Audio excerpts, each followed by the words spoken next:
সমুদ্রের কাছাকাছি অনেকটা চলে গেলাম, যখন অনেকটা একটু দূর হলো ইচ্ছা হলো যে খুব কাছে যাই। এরা একটু এদিকে ছিল, আমি বেশ অনেকটা গেলাম। গভীরতার দিকে তাকে একটা অদ্ভুত অনুভূতি হলো।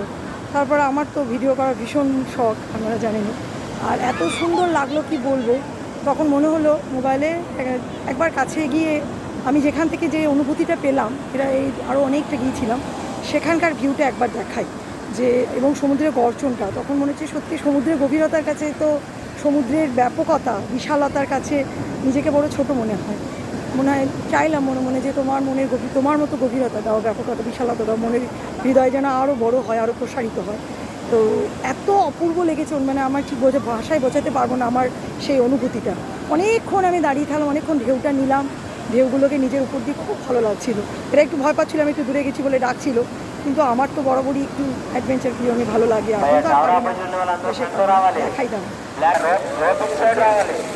এইটা যেখানটায় ঘিরে দিয়েছে ওই জন্য সেফটির জন্য, এদিকটায় খুব কমজনই যাচ্ছে এতটা।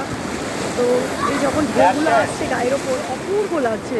চারপাশে এই যে পাহাড়, চারপাশে শুধু জল আর জল আর জল। দূরের ঢেউগুলোকে অনেকটা আমি চলে এসেছি, যদিও তো দড়িটা বেরোয়নি, কারণ দড়িটা ওরা সেফটির জন্য যেহেতু রেখেছে। ওই দিকটাতে সব গেছে।